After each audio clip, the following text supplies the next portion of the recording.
Iwa, iwade, iwa wade, obembe. Iwa, iwade. Hi, family. It's me again, the African Medicine Woman, the African Medicine Woman. I am going to talk about hexing and cursing this evening on this beautiful Saturday night.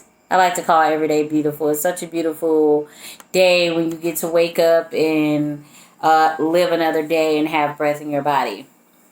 So I want to come to you guys and talk to you about hexing and cursing, okay? A lot of people don't want to hear this side of hoodoo because they automatically think of satanic workings or dealings, but that is not true, okay? And I also want to just say that without the dark, there can be no light, right? Because darkness existed before light. In order to have light, it has to be dark first in order for it to be light. So I just want to clear things up and say that I am neither a light or dark worker. I am both. And you have to be both in order to conquer and be powerful. I can heal, I can cure, or whatever the case you want to call it. And I can also hex, curse, bind, and seal.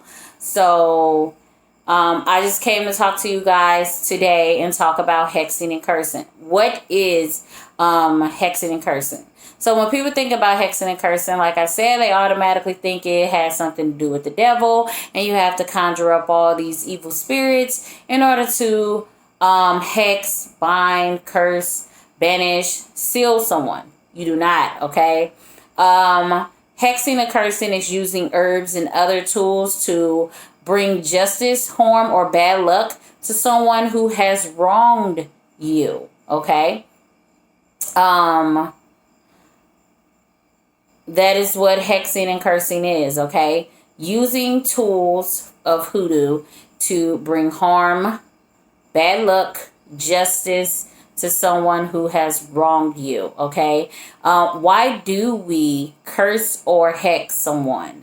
To get justice, okay? I mean, just plain and simple. That's how simple I can get it. If somebody do something to you, call it retaliation, call it getting back even, whatever you want to call it. That's why we use hexing and cursing. It is absolutely necessary when you are working in this kind of work to protect yourself spiritually and your family. And a lot of people think protecting yourself means physically or just wearing stones or, protecting your home and all of that.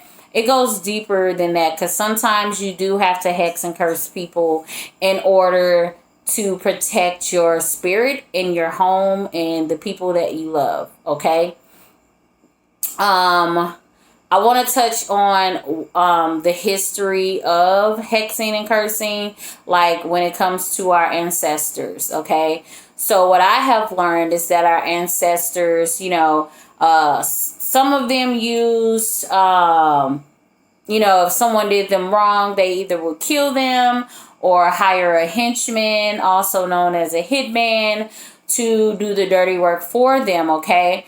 But majority of them who were smart used folk magic like hoodoo or voodoo to get back even with their harmers, okay? Using herbs or some kind of oil or some kind of dust like gopher's dust or red brick dust or something like that to protect them or to get back at an enemy, okay? Definitely for revenge. I am all for revenge. Let me just say that for people who think that the African Medicine Woman is all light and love, I can be, but I also can be dark. I have to have both. I have to practice both in order to be balanced. No one is all light. There's no such thing as just a light worker. I don't want to work with someone who cannot tap into their dark side. I don't want to work with someone who is just all dark, because you have to be able to tap into your light in order to be powerful, in order to conquer your craft, your gift. You have to know how to work with both. It's almost like if you're a right-hander, you do everything with your right hand. You have to know how to use your left hand in case your right hand break. If you're a left-hander, you have to know, how to use your right hand in case your left hand break. So it's the same with light and dark. You have to know how to use both in order to conquer and be skilled, okay? That's how you defeat your enemies, okay? I'm telling you right now. Who can be hexed and it be justified? Murderers, child molesters, murderers. I think I said that one already. Bullies, cheating spouses, enemies, people who cause you harm, people that put jinx and hexes on you, people who have betrayed you. I believe all these people can be hexed or cursed and it be justified because, they're just people who have done wrong, people who need to be taught a lesson, I absolutely agree that people should be taught a lesson if it's justified. If you do not feel the same, I am sorry that you feel that way. I respect that. But that is not how I run things at the African Medicine Woman. I am a healer, but I'm also a dark worker too. So let me just say that, okay? This spirituality, when people get into spirituality, the first thing they want to do is be a light worker. They want to help other people. They want to ascend and be great and be this shining beacon of light. That is unrealistic. Okay? You can't have the ugly without the good. You can't have the good without the ugly. You just have to learn balance. And I hope I'm not rambling on, but I just want to touch on this because a lot of people steer away from hexing and cursing because they automatically tie it with being evil or being a dark worker or working with dark magic. It is dark magic, but it is absolutely justifiable, okay? And let me touch on this, okay? Just a disclaimer. If you are not skilled in hoodoo workings, working with herbs to hex or curse someone, please do not do so. Don't go on Google trying to find a hexing spell, put somebody in a jar, and then it comes back to you tenfold, and you're trying to figure out why your car broke down and why your house caught on fire and why someone stole your money and all this kind of stuff. A lot of people just, when they think of hexing or cursing somebody, the first thing I hear is, I put you in a jar. I put you in a jar. That's so basic. Okay? I'll be the first to tell you. Putting somebody in a jar is so basic. A real hexer or cursor, think outside the box when it comes to hexing and cursing. Using jars is, it's very limited. Okay? There's so much more you can do, ways to hex or curse or banish people. I have a list of just different terms of ways you can banish, bind, whatever, and the meaning of what it is, okay? So I'm going to start with banish. You can banish someone, and when you banish someone, you're forcing the person to leave their hometown. So if I come up with a banishing incantation and I banish this person from me, or where I am. So where I live, my county, or whatever the case might be, I can banish someone from the whole city of St. Louis, where they just feel like they just have to move, get away. I don't want to be here anymore, blah, blah, blah, and they end up leaving town. That's like, when you banish someone, that is like you've tried everything else and they just won't stay away. It's time to banish them from the whole freaking town. It's time for them to get away from you. Absolutely. Binding someone. Binding, as you know how you bind glue, or, you tie string around someone's spirit. Binding is when you tie someone to a place or a person or a thing to restrain them from doing harm. So, I'm going to just say, Charles, I bind you, Charles, from harming other women, from breaking other women's heart. I can bind Charles from breaking other women's heart like he broke mine. I'm protecting another woman from having the same fate as me.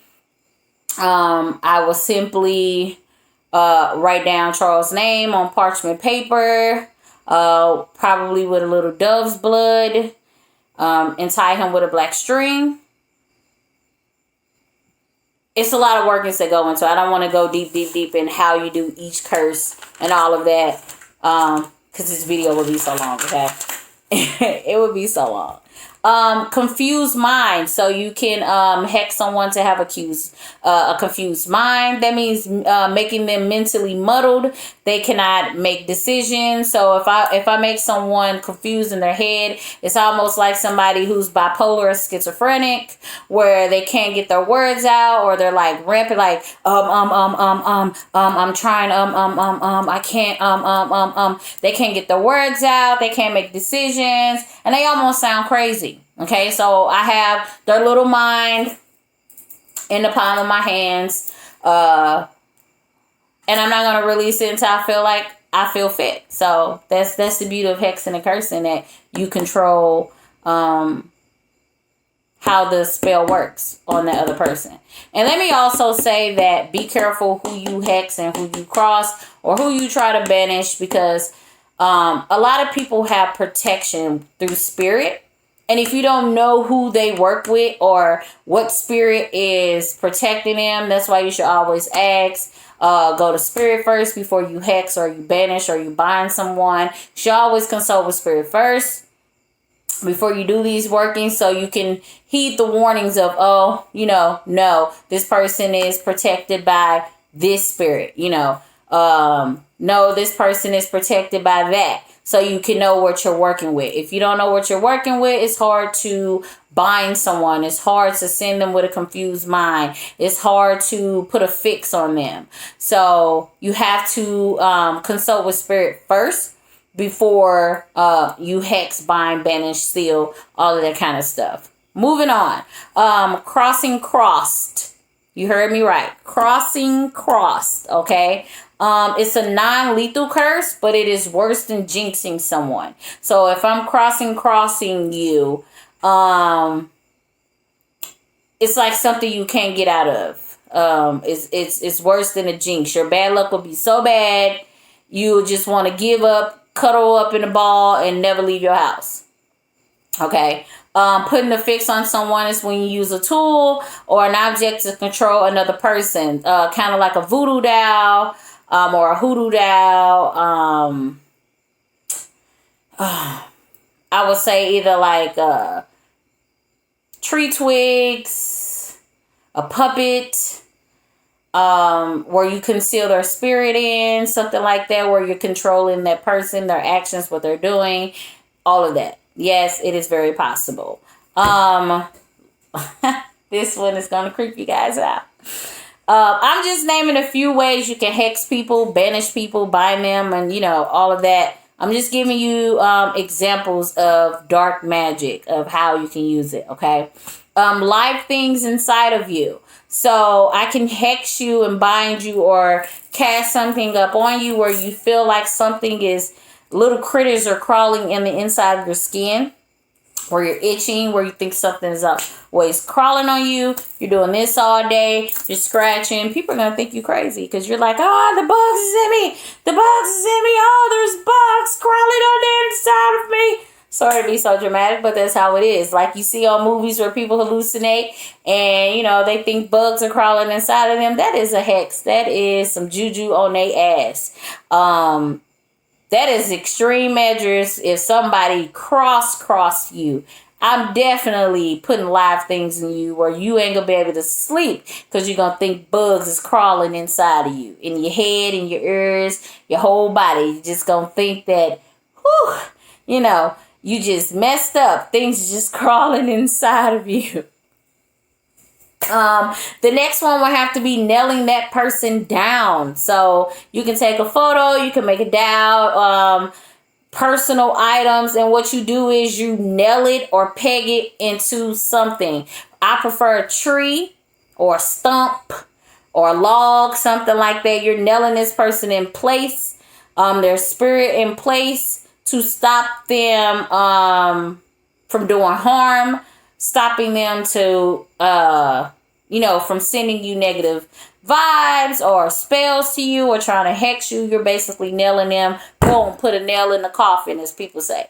Putting a nail in the coffin is like trapping the vampire. So that's the same thing as nailing them down, nailing the spirit down. It cannot move. It cannot do it. It can't do anything. They're basically trapped. Their spirit feels trapped. They can't do nothing. So nailing them down. Okay.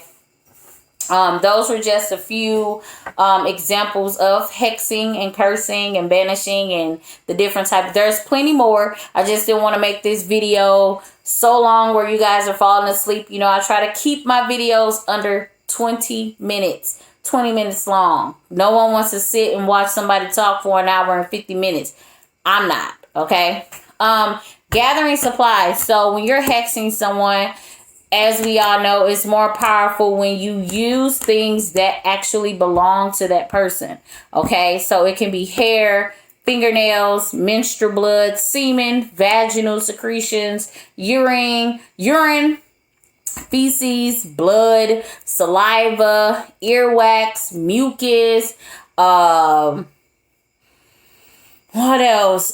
Skin fragments from like a towel that they use, or they're like dirty clothes. Dirty clothes is really good to use when you're hexing somebody, using their dirty clothes, because their sweat is in there, skin cells is in there. That's some powerful shit to hex someone. You can also use photos, but using photos is really like low grade hexing, because I mean, I want something that you touch, something that has your DNA in it, where spirit knows it's you, where I'm sending the spell directly to you. Ain't no misconceptions, none of that. I'm sending it right to you. You can find some of these items to hex people in their homes, And I know it sounds crazy, like, well, if I want to hex this person, why would I be in their home and blah, blah, blah? Because sometimes you got to sweet talk people to get what you want. It can be a friend who betrayed you. And you can play dirty too, pretend that you want to talk and go to their house and set up the meeting at their home where you want to talk about the situation, and go in their bathroom and, take hair out of their brush or their comb. Or you have an old sweater of theirs that they left over your house that hasn't been cleaned yet. That's great. Oh, they used this toothbrush when they was over here the last time. And whatever the case might be, it's doable. Okay. You have to play dirty in order to hex and banish someone. Okay. Trust me. Herbs. Herbs are really good to use. I mean, there's different things. Like I said, you can use herbs. You can use oils. You can use incense. Anything. You can use essential oils, all type of stuff to hex people. I like to use herbs because, as you guys can see, I'm sitting by one of my herb cabinets. Herb is my thing. I know how they work. The good and the bad. The spiritual and the physical. So I like to go to herbs and certain foods when I hex someone, or when I banish someone, or if I bind them. I like to use herbs in certain type of foods, like onions and stuff like that. Lemons, sour stuff. It just depends on what I want to use. Garlic. It just depends. Okay. And then I'm going to talk about a few herbs also that you can use and what they do for hexing. So aloe vera. So a lot of people hear aloe vera. So aloe vera, they have aloes powder. So it's like an aloe vera powder. It can be used to silence a person. So if someone is talking bad on you, spitting on your name, as y'all say, saying bad things about you to other people, you can use aloe in your hexing spell to silence them. You can use calandine that causes confusion in the brain, to where they're muddled in their mind. They can't speak complete sentences. The words all over the place. Chia seeds can stop gossip as well. Like aloe. Ooh, that would be great. Put aloes together and chia seeds, silence them, and stop gossip. Goopher's dust, okay? One of my favorites. I should have used this a while ago if I was thinking right. You lay Goopher's dust down like where you know your enemy is going to be stepping at, whether it be their house, if you know where they live, or their workplace, or whatever the case might be. You got to do some highly investigative kind of stuff to get hexing and banishing and stuff like that done. Or in front of your house. You know they're going to come to your house to start some crap. You lay it down in front of your home and you get their footprint in that Goopher's dust. You scoop it up with a spatula. Boom. There it is. Okay. Red pepper. Red pepper is really good. You know, it's hot. Hot. So it makes people move away really fast. And it also makes them angry. Like just agitated with themselves. Agitated, fidgety, can't do anything. Upset, all type of stuff. I mean, there's multiple things that herbs can do. Trust me when I say that. I was an herbalist first before I tapped into my power and became this hoodoo queen. So I know the ins and outs of herbs. So I just wanted to come on here and talk to you guys about hexing. No, it is not evil. No, it is not bad, because sometimes you just have to pay the piper. Sometimes you got to take revenge in your own hands. Because if you do me wrong, or if you harm my family, or you do anything, and I get a glimpse of it, and I know who you are, I'm going to tear you up spiritually. I am going to tear you up spiritually. Okay? But I can also send you butterflies and rainbows and give you some good tea to calm that anxiety and that depression and make you happy. And, you know, I can do it all. That's the point of being balanced with both light and dark. So cursing is not bad. It is necessary. Hexing and all of that, it is necessary. You cannot have light without dark. And I'm going to say this again.